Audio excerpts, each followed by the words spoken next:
Kita coba akan melihat artikel dengan kata kunci free cash flow atau arus kas bebas. Dari pencarian kata kunci di Emerald, ini ada satu, cash holdings. Biasanya memang terkait dengan ini ya. Kalau ini pas ini, free cash flow. Coba kita lihat. Oke, pertama kita lihat dulu yang ini free cash flow. Relevansi nilai dari research dan development dan free cash flow di pengaturan investasi yang efisien. Bukti dari perusahaan yang listing di Tiongkok. Ini abstraknya.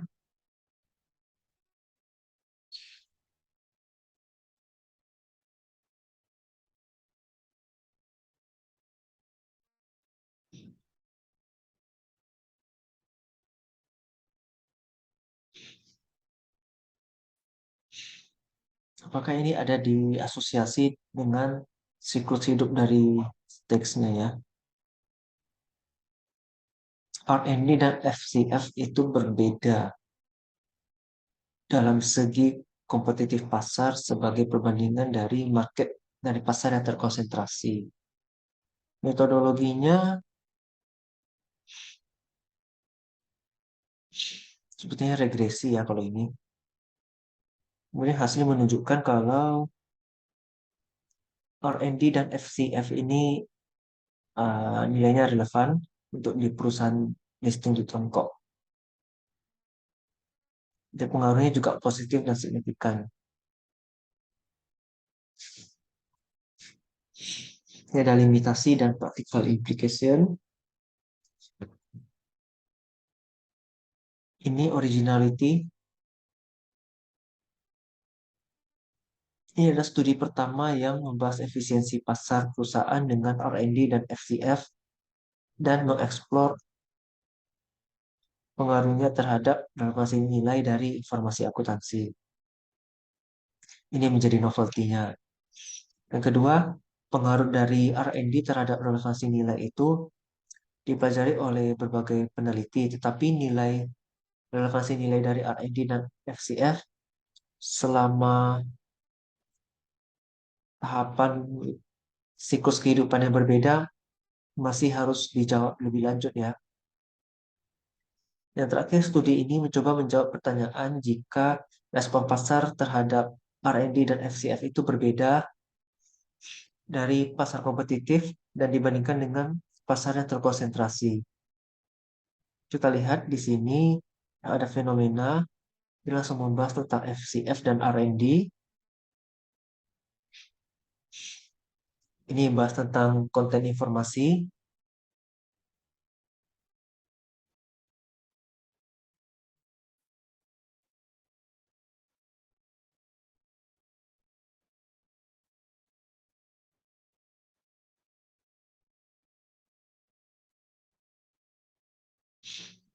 Olson tahun 95 ini kaitannya ke relevansi nilai atau nilai perusahaan.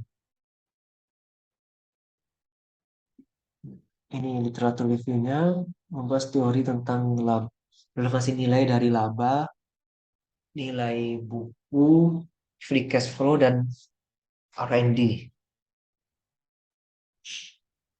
Biasanya relevansi nilai itu memang dari laba dan nilai buku. Kalau dari cash flow dan R&D ini baru saya pertama kali dengar. Jensen ini terkenal atas teori free cash flow-nya.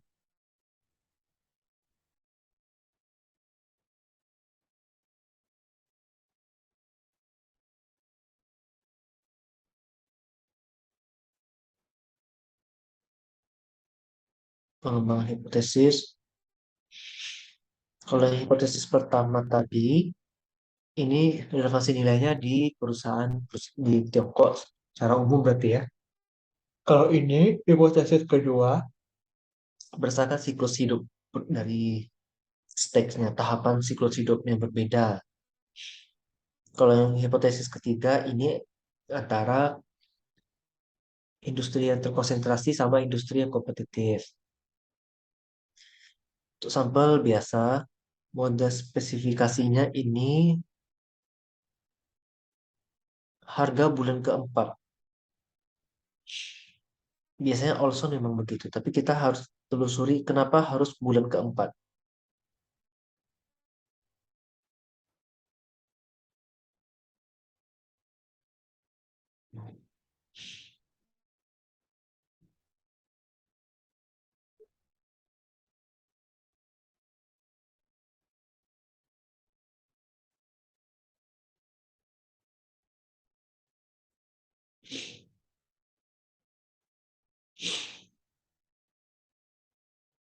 Alasannya adalah kewajiban dari perusahaan yang listing di Tiongkok untuk mempublikasikan laporan keuangan yang sudah audit antara bulan pertama sampai bulan ke 4 bulan pertama di kalender. Berarti Januari sampai April itu sudah wajib. Kalau diterapkan di Indonesia itu harus di bulan Maret harusnya. Karena bulan Maret itu sudah harus ada laporan kuartal 1. Selambat-lambatnya begitu. Berbeda dengan pajak kalau untuk perusahaan itu di April.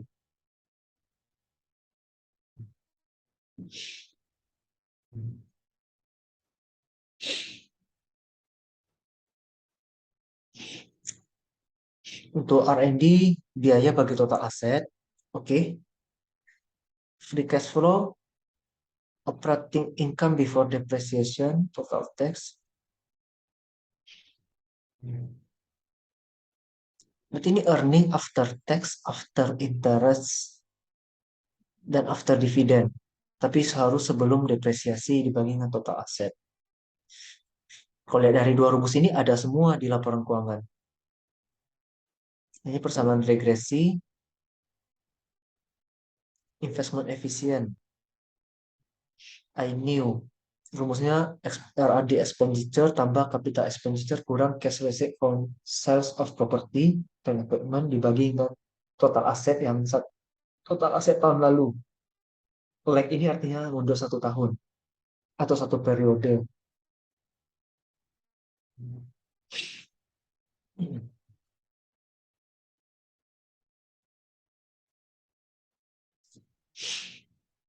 Cash receipt from sales of property ini kurang jelas, tapi kalau secara logikanya berarti kita lihat dari laporan uang kas masuk di laporan arus kas dibagi dengan total aset tetap. Logikanya begitu harusnya. Jadi betul-betul arus kas yang harus cash, tidak boleh yang accrual. BTM itu book to market tapi lag ya. Leverage lag cash. Oh ini kas dan setara kas dibagi dengan total aset lag.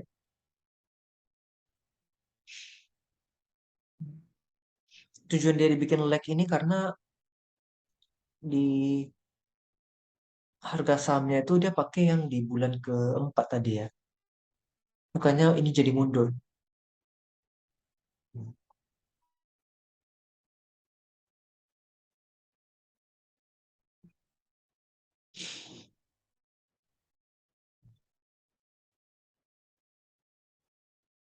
Dia pakai data panel, oke.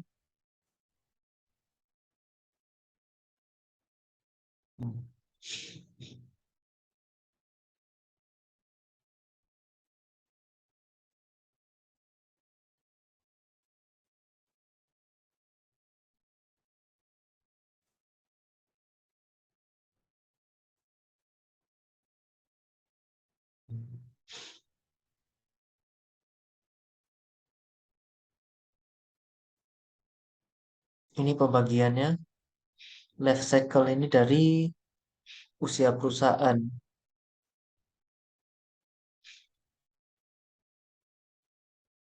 Kalau tahap saat ini nanti akan dibagi menjadi 3 kelompok. Tahap pertama itu yang definite payout, sales growth, dan capital expenditure-nya tinggi. Grup kedua itu yang moderate, dan grup ketiga yang sudah stagnan, di mana levelnya itu rendah untuk dividen, sales growth, dan capital expenditure. Kalau untuk pasar, dia pakai HHI Index, Herfindahl Hersman Index, market share of firm I in industry J in year T. Oke, and is number of firm in industry. Market share berarti kan harga saham dikali dengan jumlah saham yang diperdagangkan.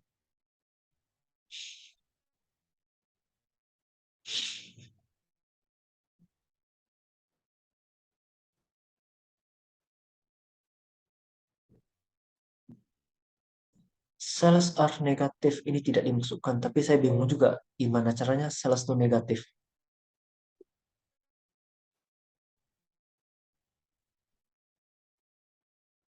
Terus industri yang jumlah perusahaannya kurang dari 5 juga tidak dipakai. Cuma cara pakai rumusnya ini gimana ya? Market share oke, terus disigmakan mulai dari satu sampai dengan jumlah industri di firm ini. Saya kurang paham juga pakai rumus ini.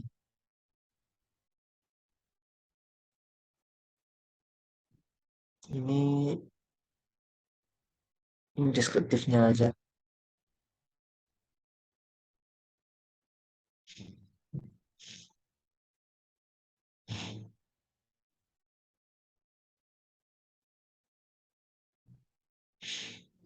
Ini regresi.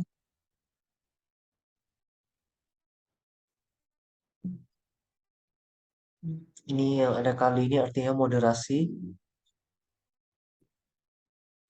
IA ini investment efficiency.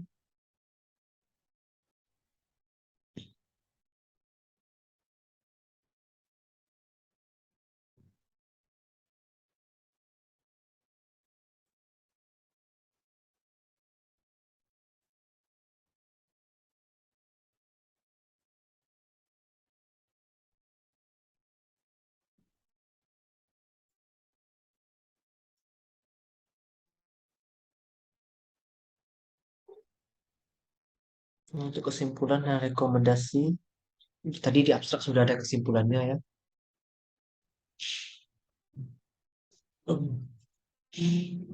Ini limitasi hanya mengeksplor EPS, BPS, R&D, dan FCF pada relevansi nilai dari informasi akuntansi. Determinan lain seperti determinan itu penentu ya, seperti ukuran, pertumbuhan, leverage, dan usia perusahaan itu diabaikan. Sejak biaya R&D itu diskresioner, berarti itu si manajer accounting punya wewenang untuk mengaturnya. Ini akan menyebabkan temuan tidak dapat digeneralisasi untuk semua sektor. Sebuah sektor yang bijak untuk studi komparatif dapat dilakukan di masa depan untuk memahami perbedaan konten informasi dari R&D dan FCF. Juga untuk efek dari pajak dari R&D itu diabaikan pada studi ini. Untuk penelitian berikutnya, relevansi nilai dari efek pajak pada R&D dapat ditelusuri lebih lanjut lagi. Ini sangat bagus artikelnya dan sangat menarik. Untuk bahas ini satu sudah hampir 15 menit tadi sekarang ini. Kita lanjut artikel kedua, cash holding, investment opportunities, dan financial constraint with audit fee. Ini sebenarnya kalau lihat dari judulnya bisa aja pengaruh cash holding, investment opportunities, dan financial constraint terhadap fee audit misalnya. Kayaknya begitu ya. Kita lihat novelty-nya, topik yang unik di negara berkembang dan hasilnya memberikan kekuatan untuk negara berkembang. There is a significant relationship between cash holding and audit fees. The relationship between kas, pemegang kas, financial constraint ini apa nih? Kebangkrutan perusahaan atau kesulitan perusahaan. dan fee audit ini signifikan dan tidak ada pengaruh dan tidak ada hubungan signifikan antara cash holding, investment opportunities, dan fee audit.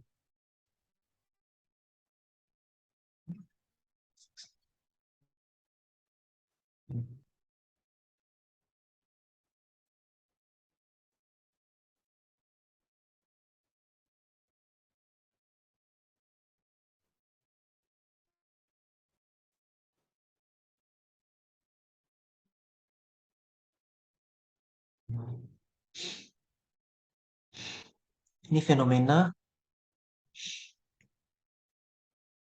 bahasa tentang audit fee juga ya. Ini teorinya cash holding strategy menyeimbangkan kas yang tersedia dan kas yang dibutuhkan itu penting untuk faktor kesehatan ekonomi. Karena baik untuk perusahaan yang level rendah dan tinggi, untuk level kasnya itu sering mengalami berbagai masalah ya. Teori utamanya asimetri informasi karena di satu pihak perusahaan punya informasi lebih dan orang investornya yang biasa cenderung di luar tidak punya informasi. Ini teori agensi sama dia mendasarinya juga. Kemudian balance teori, ini saya baru pertama dengar. Perusahaan menentukan jumlah proper yang pantas ya untuk kas dengan cara menyeimbangkan antara bunga dan biaya pemegangan kas. Cash holding itu mengurangi probabilitas untuk mengalami krisis finansial ya, dan dianggap sebagai cadangan yang aman untuk mengatasi kerugian yang tidak diharapkan. Cash holding ini dapat menolong perusahaan mencapai kebijakan investasi yang diinginkan untuk berjaga-jaga ketika limitasi finansial dan dapat menurunkan biaya untuk mengumpulkan sumber daya keuangan atau biaya untuk membuat aset menjadi piutang. Teori hierarki keuangan. Teori ini menarik. Saya baru pertama dengar tiga teori ini. Dua teori ini baru pertama dengar. Teori hierarki keuangan.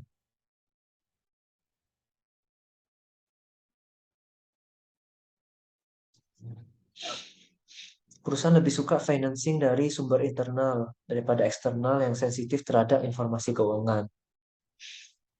Berarti dia tidak kurang suka untuk meminjam uang dari bank gitu misalnya ya.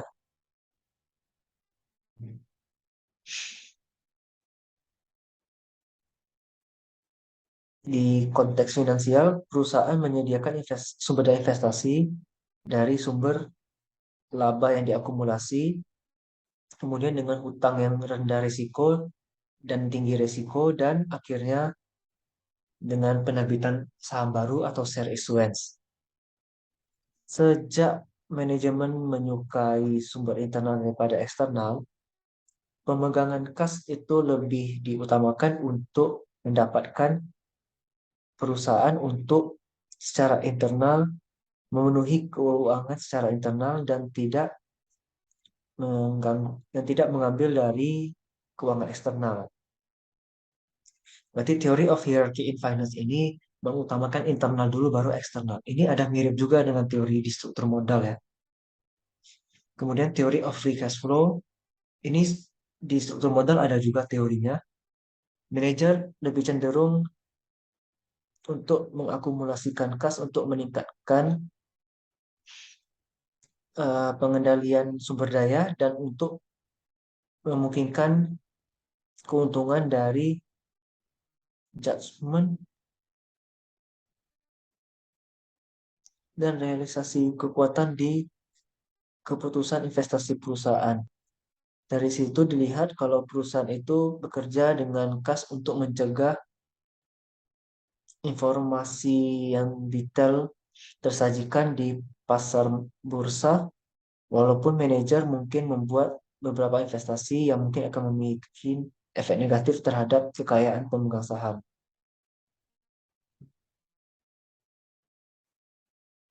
Jadi free cash flow ini dia lebih utamakan untuk memegang cash lebih banyak. Begitu.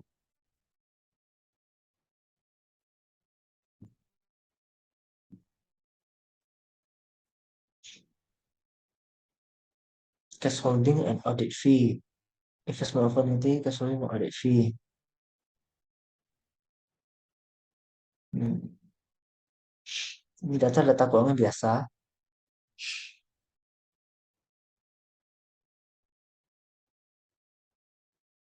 LAF itu logaritma natural untuk audit fee. Nah, audit fee-nya pakai T+1, berarti ini masa depan ini hitungannya. Hmm.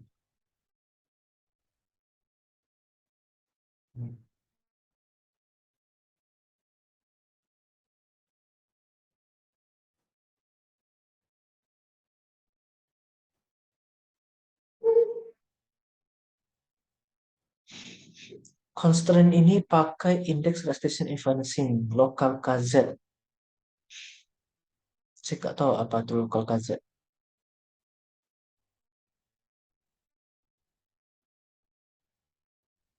Cash holding ini dari cash ditambah dengan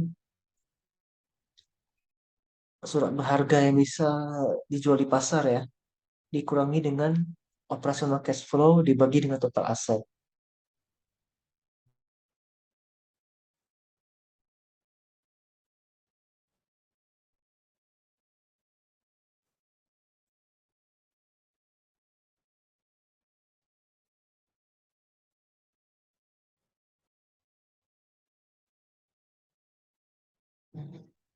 Kesimpulannya signifikan ini.